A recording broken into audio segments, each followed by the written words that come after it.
Folks, thanks for joining us today. My name's John Dubas with Premier Marketing, and we'll be spending the next 45 minutes to an hour or so discussing the need and opportunity in the Medicare space for agents working with folks or running into folks, or however you want to put it, that are encountering those people that are eligible for LIS, Low Income Subsidy, the Extra Help Program. That is a federal program put in place to help people with the cost of their prescription plans and prescriptions themselves. Today's presentation, along with much of the information that we'll allude to through the course of the presentation statistically, will come to you as part of the follow-up to today's presentation, which will be sent by email to all that have RSVP'd for today's webinar. Keep in mind that includes not only a slide deck of the presentation itself, but also a link to the recording to today's presentation as well. You'll see in the software package itself that there is a section for questions and chat. We ask that as we go along or as questions occur to you, put your questions in the question section. We find that we address many of them through the course of the presentation itself. We'll make certain that we address anything that slips by us or is there that's not covered in the presentation that we didn't answer for. We're concentrating on this space because it fits well for any agent in the Medicare space, the devotees of Medicare Advantage plans, and those of Medicare Supplements as well, as it is a common need that affects both base medical coverages. What we'll do to start, however, is give a little bit of a level set on who Premier Marketing is. We're a national marketing organization founded in 1968 that's part of the Integrity Marketing Platform with offices across the country. We act as an insurance services provider working with independent insurance agents and agencies such as yourself. And we offer contracts at the highest possible commission levels with recruiting contracts available to those who qualify. We do so through a full portfolio of products. So not only the Medicare Advantage and Medicare Supplement programs and standalone Part D prescription drug plans, the PDP programs, but also through a full portfolio of life insurance and annuity products, including final expense life insurance, pre-need plans, long and short-term care programs, disability income programs, and ancillary benefits that include the dental vision hearing programs, critical illness cancer plans, hospital indemnity programs, a rollout of a pure accident program, and a rollout of a telehealth program coming very shortly. That Medicare Advantage portfolio includes the national leaders and many of the carriers that are strong for you in your region, making a difference for you in your particular market. And that same philosophy carries over into the prescription drug programs, both sections of which we're talking about heavily influenced by those who are eligible for LIS. That same philosophy carries over into the Medicare Supplement program where we want a strong, robust portfolio for you. And these folks, since they require a standalone prescription drug program to get help with their prescription costs, these folks too are affected by today's topic. When we look in the ancillary product world, in each of the categories, we have the national leaders there for you, available not only as a means to protect an additional need of your prospects and clients, but to give yourself an additional revenue stream and a means to drive up your persistency across the board with your products. When we look at the Medicare market overall itself, every program speaks to the aging of the baby boomers, the silver tsunami, one every 10 seconds, 10,000 people plus a day.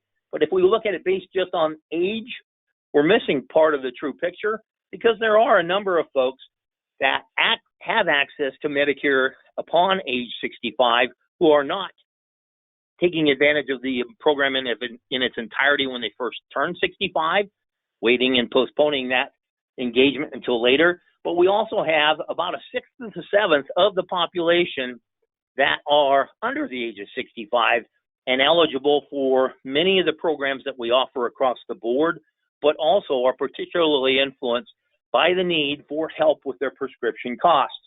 Because anytime you look at some of the folks that are part of Medicare, if they're under 65 or over 65, you'll see at least about 50% of that market that are under the 150% profile of the federal poverty level, and many of them qualify then for assistance with their medications. Overall, we've got a population that has, well, 2/3 of it, 3+ chronic conditions, many of them in need of medications, and as I mentioned before, a good portion of the population that are under the 150% profile of federal poverty level, and in many cases eligible for help with their prescriptions through a qualification process. So in each of the areas that a person has as they come into Medicare, or access Medicare, I should say, they have different choices, and each of these choices are affected by assistance and subsidy programs. There are a number of people that, well, most of them take Part B. They can turn down that elective if they want, but most do, and most then pick up a standalone Part D program at least for their prescription cost. Many people then will also add to that coverage by picking up a standardized, modernized Medicare Supplement program, or there are folks that will choose to enter into a Medicare Advantage program, a Medicare Part C program that also includes, in most circumstances, prescription drug coverage. As people make that choice in each of those categories, we can help them with knowledge of today's topic, of that extra help that gives them assistance, if they qualify for it, with the cost of their medications and the medication plan itself. So in each of those categories, we can help them. And in that diverse population, because of some of the things that come about in life, well, it requires an annual review. It makes a huge difference to these people. And in order to do so, and many times we have to translate the communication that they get, in some cases try to read, or in some cases they ignore. But we have, as part of the follow-up to today's presentation, a link to commonly used acronyms. So you can help with that translation in many, many circumstances that you may not have encountered in the past. Why do we talk about this now? Well, in addition to some of the things specific to the low-income subsidy program, we have over half the Medicare population who aren't comparing their coverages annually, and that can really cause them some challenges. And it's particularly a part of the situation for folks that are in most need of our help. Those beneficiaries who are older, with lower incomes, lower education levels, or in fair to poor health, they don't compare annually. And so that's where our contact with these individuals throughout the year can make the difference, because they, even if they were accessing information sources, sometimes they have a hard time understanding it.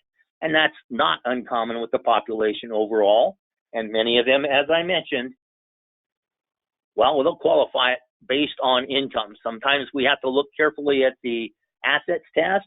But if we look at these two sets of numbers, yes, one's from 2018 and one's the federal poverty level at 2021, but it gives us an idea of the breadth of this market.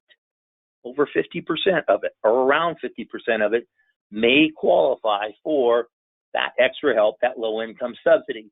And the folks that are in most need of it, as we've demonstrated, they're not even using Medicare.gov to do any type of price comparison or comparison of coverages.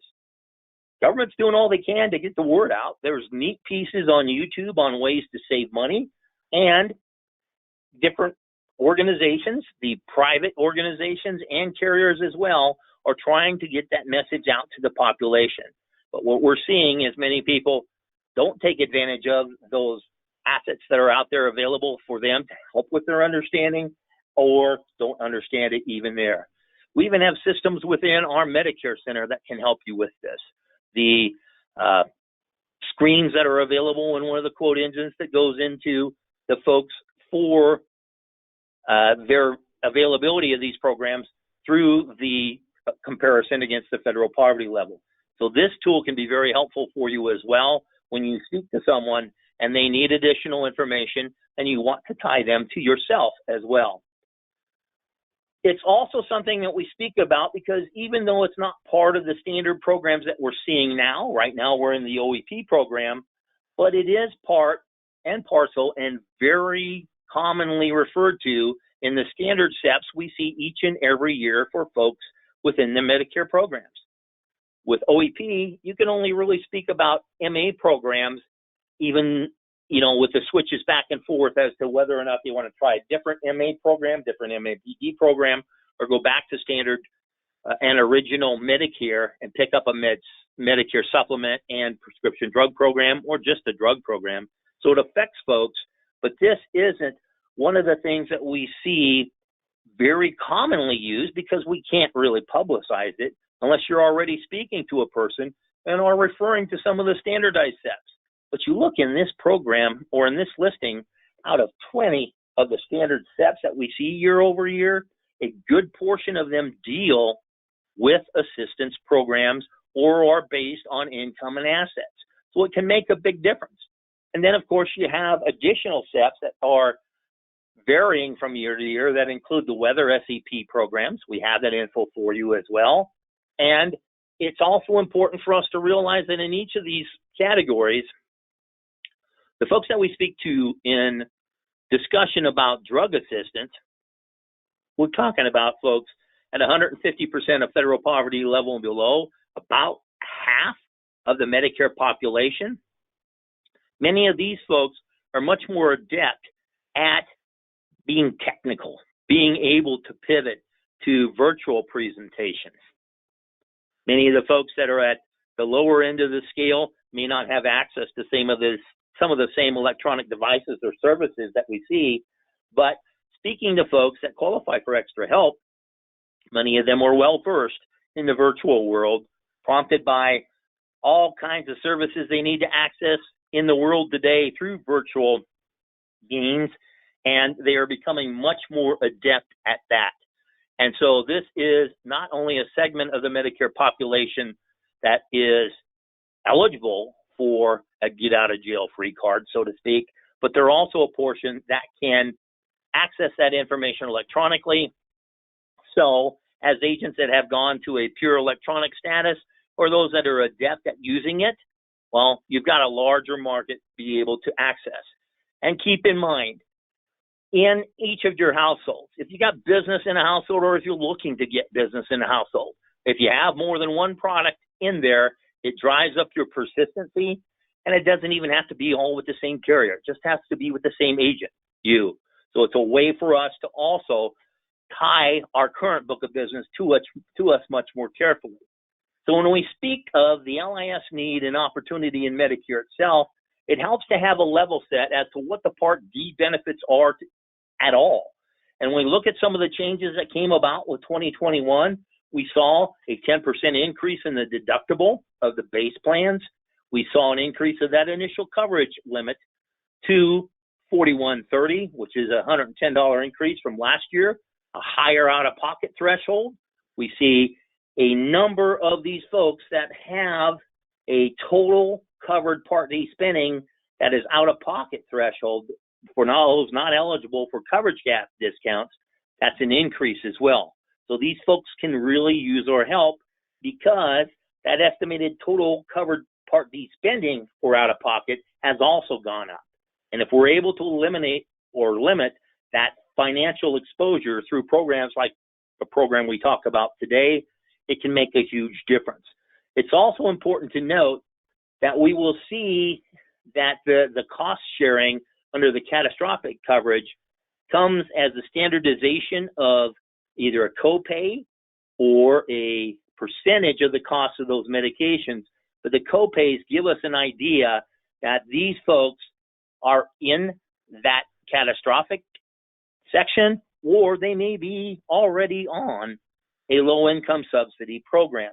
So this gives us not only the information we need to do in order to discuss the medication benefit, which you got to do on any PDP program and on MAPD programs, obviously the PD with prescription drugs, and explain them very thoroughly. That's a common area that we see that has a nudge into the STI, or we have to explain what we've been doing with folks through different types of government or carrier oversight. We've got a larger number of plans out there where prescriptions are available through either a standalone or a integrated benefit through a PDP program or an MAPD plan.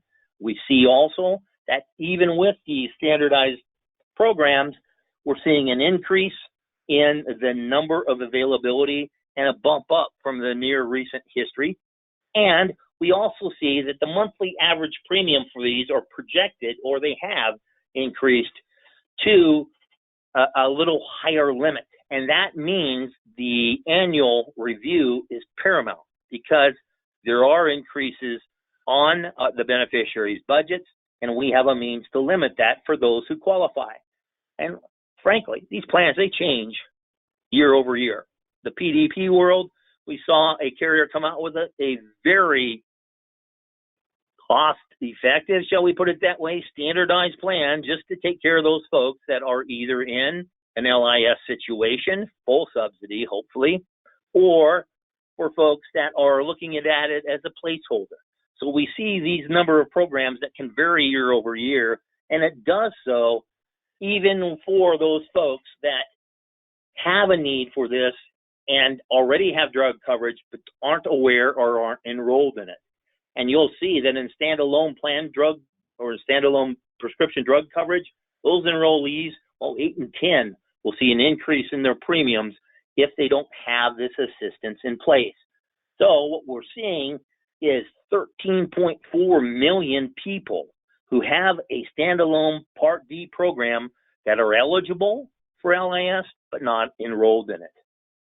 So it gives us an opportunity to use all the talking points that we have available, and that includes a lot of the publicity that's out there that are with programs that are put into play to try to help modulate or integrate, or however you want to put it, coverage for insulin, because we all know how wacky some of that pricing can be. And it's important for us to be able to use low-income subsidy to help control those costs, but also help compare the coverages within different programs.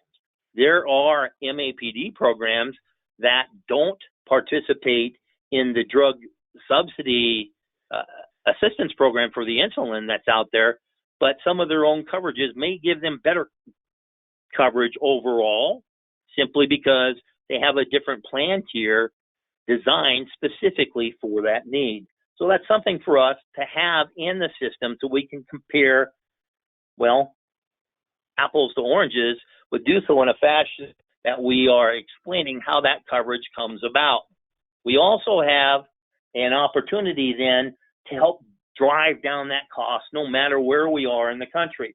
And it's important for us to note that we need to know how much LIS will cover not only the cost of the plan, but how it affects those drugs in each of the tiers of the formularies that are in play. And we'll see that sometimes that benchmark, that limit of coverage for LIS can make a huge difference when you look at different states in which you operate. So you need to be aware of how this does work with a benchmark that is specific for your state of residence, or perhaps those that you're licensed and contracted to operate in across the country. So we see different states have different benchmarks that come into play, and this is the level of the premium that this program will cover. And so it gives us an opportunity to give them relief of the entire premium portion of these drug plans, or even a partial for some of the folks that don't qualify for it fully. So we'll see at least a reduction of premium that can be helpful for us in comparing plans accurately. And not only plans of the same type, but plans of MA versus Med Sup and a standalone Part D, how we can calculate in those costs should a person qualify across the board. Even if a person selects a plan that's above that benchmark, they at least get partial subsidy on that premium. And these benchmarks do change each and every year. And we see how some of them will jump based on the state of residence. So once again, we need to be aware of our benchmark in our home state or the states that we market in order to be factually correct and accurate for these programs. And even within that type of situation, we need to be aware of the fact that you're seeing some big changes in drug costs on these different prescriptions that have nothing to do with their inclusion in any plan or any assistance program. You're seeing many medications that are coming into play that it's a generic medication that's been on the market forever, seems like, and that price has changed, even though nothing really happened with that medication. So we see that comes into play, and then we also see movement, even if they're still on the formulary list, that might have changed on the different tiers of coverage. And that can be a huge difference for the population we visit with. We look at this report from Avalier that speaks to that shift of formulary placement. That's a 93% jump in patient cost sharing within a 4-year period. So it's really wacky how some of this works for these individuals. And even though we have helped to explain this through different sources, we also need to be aware of the fact that there are some things that many of these videos don't cover in some of the detail that we need to know.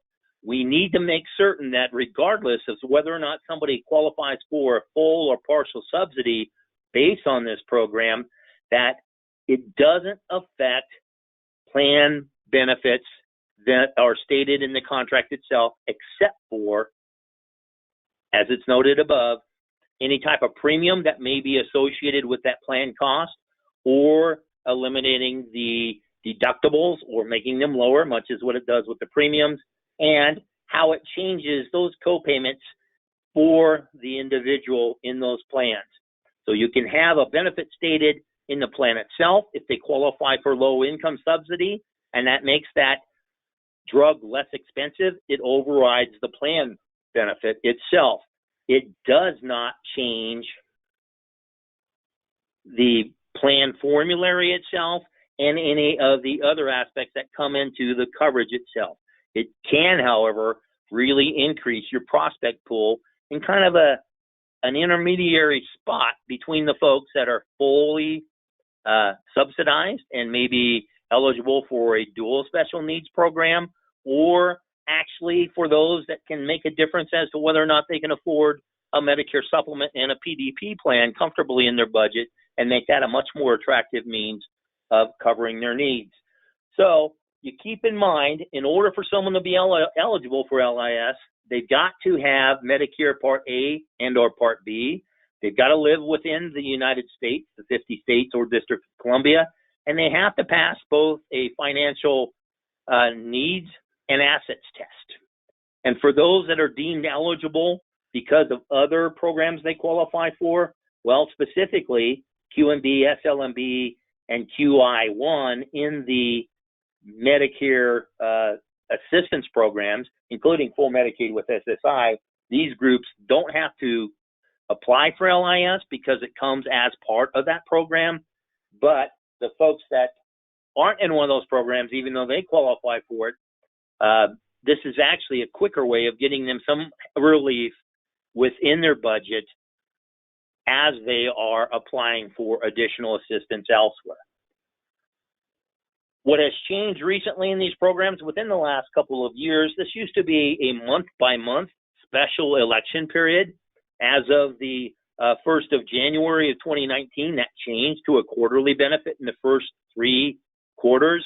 And it does some really unique things for us as marketers, as agents in the community, because sometimes folks don't realize that, hey, they may have taken advantage of this step during one quarter, and you get one shot per quarter in the first 3 quarters.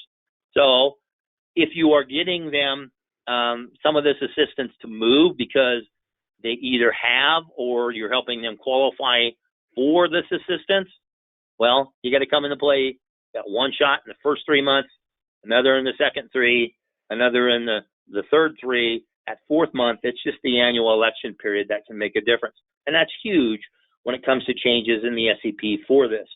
It does, however, take care of any Part D late enrollment penalty, which is a very nice piece for folks that said, well, I don't need it earlier, didn't realize that you get in late, you got a penalty that comes with it, and some of them don't have the coverage in those circumstances because, well, gee, kind of screwed that up, or got in late for one reason or another. COBRA confuses a lot of people.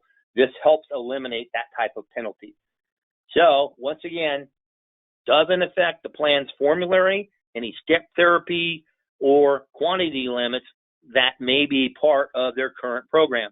Because you can put this in and help people with these costs without selling them a PDP program. That's particularly attractive for folks that concentrate more in the Medicare supplement world, but it does give you a way to help go back to people that are on your books, that are part of your book of business, and make that assistance program available to them to tie them more deeply into your agency and the offerings that you have available. And that includes people that are changing for whatever reasons that are available through OEP as well. So in addition to some of the SEP changes that are available, that also comes into whether or not they're going from one plan or another through AEP. A big portion of this for you, why you would want to even involve yourself in LIS, which we haven't even discussed yet really in detail. Well, the first thing, you're doing what's best for your prospect. You're getting them the most comprehensive coverage that's available to them in their circumstances. And by doing so, you're making it harder for anyone to replace your product, because you can take a program that if you've done a comparison in the fall or wherever and you've done it with LIS, well, those actual results can be so much different by including the low income subsidy into it. And it does give you a way to enhance that program then that may not have been as fully functional financially, but more comfortable for the individual for whatever reason. Maybe a network thing, or that might be the name in their particular market, the name brand in their market. So it can help you tie that individual to you more closely, or, as I mentioned just a moment ago, creating a SEP in those first 3 quarters that can help you influence the choice that they have of different programs that are available, and you enroll them into a different program that they already have in place. So you're creating an opening to grow your book throughout the year. It's a way for you to manage your time as well, because as you put them in process, you're able to put them in system for follow-up, and it makes a great way to fill your funnel. It's of prospects and clients. These folks also are much more likely to refer you to other people. You know, we tend to associate with folks much in our same situation or same circumstance. That's a great way to get the most effective marketing tool in play, and that's the referral. And you're dealing with a portion of the Medicare population that may have a different mindset than the full dual. There are many folks on the call that may not be involved in the dual special needs market, don't care to be, but these folks have a different mindset and can really help you grow your business throughout the year as well. You've got 2 levels of extra help. You've got the full subsidy folks, and these are for those folks that have lower incomes or fewer resources.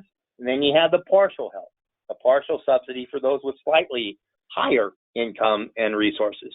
We have charts that will show you exactly what that is. It also gives you then that opportunity in either circumstance, full or partial subsidies, to eliminate or minimize the effect of the coverage gap and that late enrollment penalty that some of the folks will base some of their decisions upon. It also gives us a circumstance of fully covering that premium cost for the drug plan itself. And that does then, as long as it's below that benchmark, we'll get into that in just a moment, it also fully does away with the Part B deductible, and you'll see a standardization of the copayment for these programs based on their subsidy assistance. So you'll see people that have standardized copayment, and it gives you then the knowledge you need to see, well, maybe they're in a catastrophic coverage already with their drug coverages, or they are in a low-income subsidy program of some sort, and we'll see it through the standardization of the copayments. And, of course, it eliminates those copayments once an individual reaches the catastrophic limit that we've discussed on the base coverages.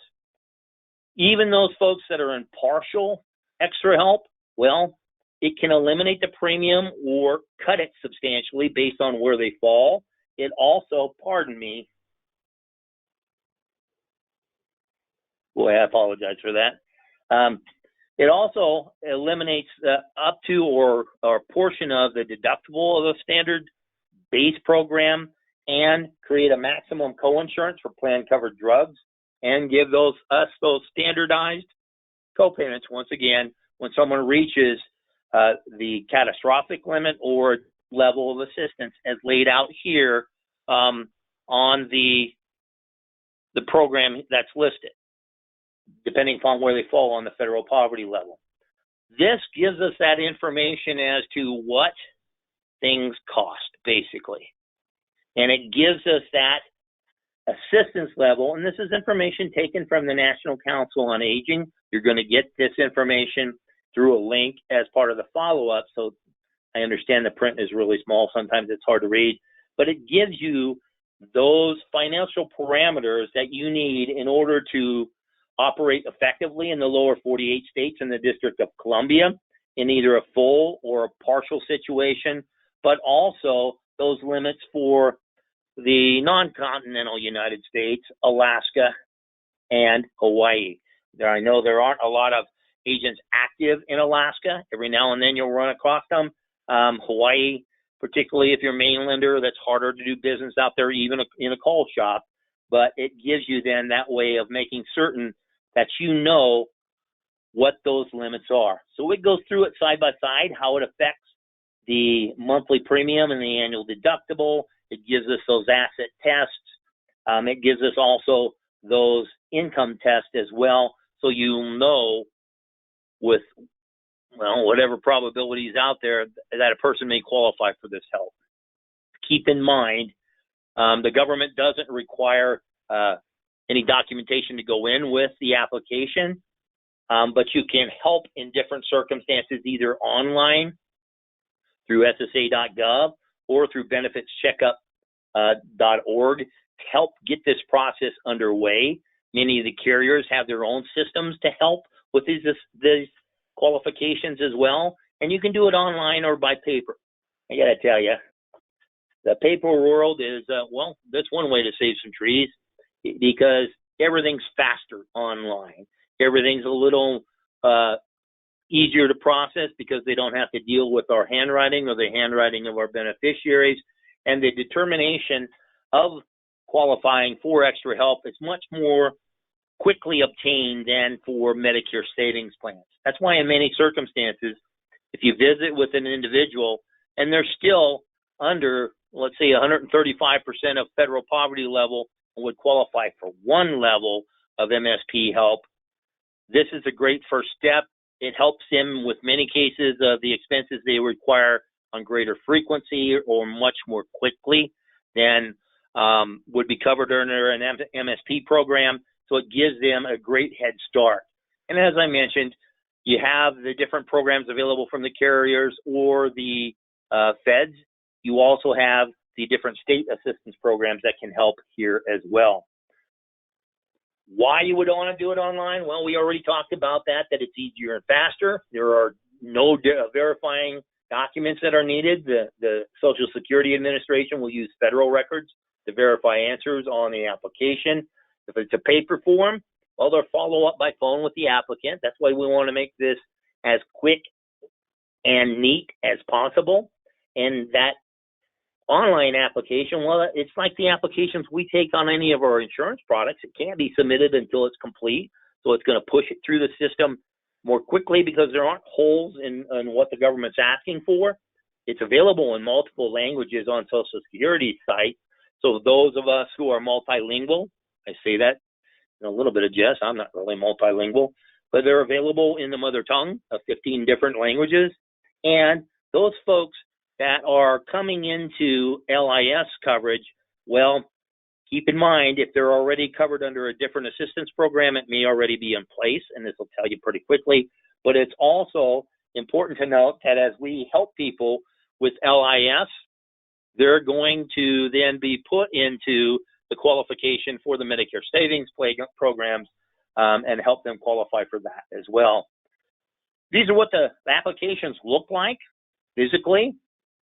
Once again, minimize this if possible. A lot of agents will use these to complete the questionnaire in a prospect's home, and it might be an area where you don't have internet services or you're doing it telephonically.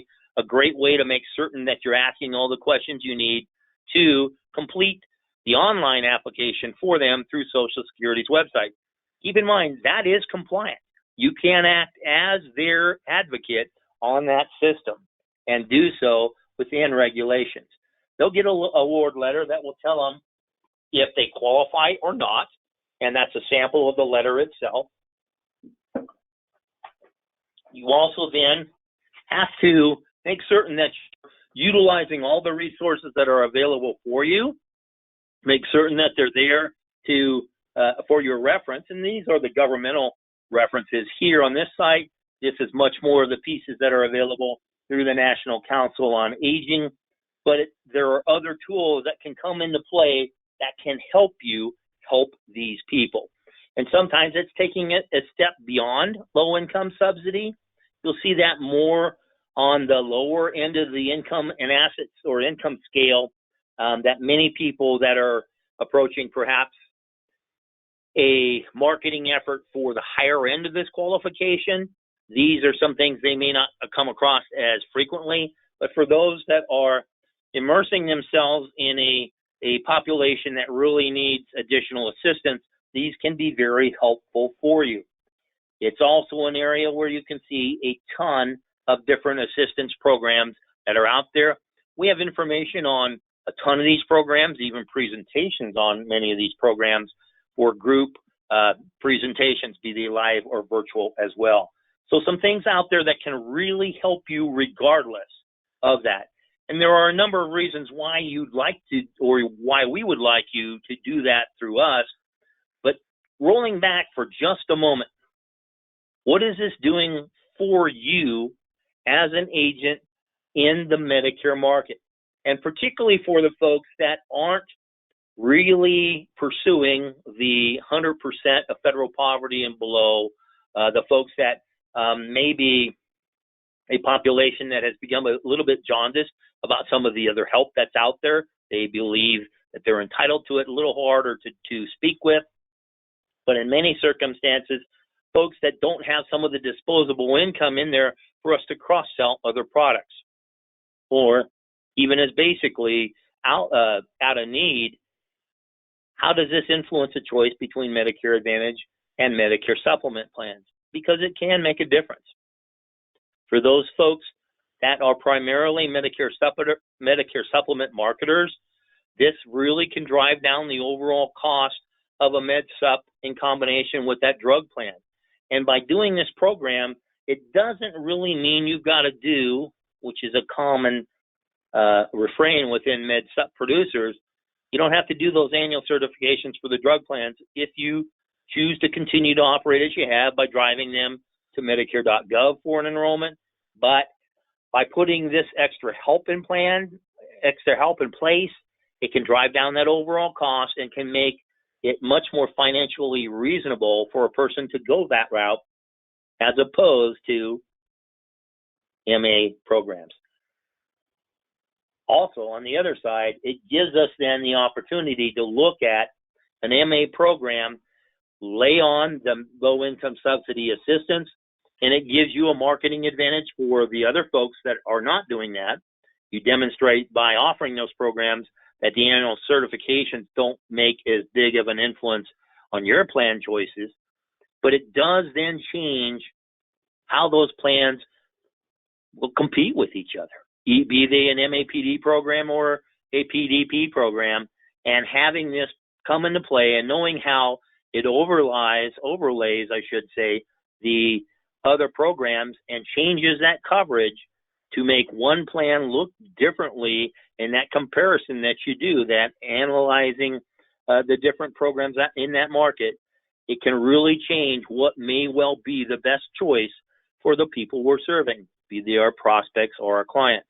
It's also a great way to go back for the folks that we have enrolled or not enrolled that may be part of your customer relation database in Medicare Center or whatever other CRM that you may be using, and go back as a point of contact using this program, tying those people to you more carefully, even if they don't qualify for LIS. It may open a discussion for other products, or it may also open up an opportunity for those folks that aren't in your book for them to become your customers because of how you utilize this program moving forward. So why would you do that through us? Well, we have different systems in place that can help you. If you're looking for additional contracts, particularly for those who may have seen a change in formulary on a plan that the folks may not be aware of. Look, I've been in the insurance business for 35 plus years. My own coverage, some of the formulary changed, and I rode through it as well. And I made a plan selection different this past year than I did the year before. So this gives us an opportunity to set up an agent profile, contract electronically with many additional programs, or make us aware of the fact we need an electronic link direct for a carrier in other circumstances. It also gives us the opportunity to access discounted errors and admissions coverage for our qualified agents. What makes you a qualified agent? Well, you got a contract with us. So that'll cover you for a E&O program and an errors and admissions coverage that you own and protects you regardless of the product that you are selling, be it with Premier or not. And it's a very laid out program that can help you across the board in many different niche markets within the senior population. We also help you keep your licensure in play, where we offer discounted continuing education bundles through our association with WebCE. And we have a program out there that can help you enhance your own benefit package that you provide yourself as an independent agent with a modified guarantee issue DI program that you earn a commission on as well. Much as where today's presentation is being recorded and will be made available through the follow-up and on our website and our YouTube channel, past presentations are out there as well.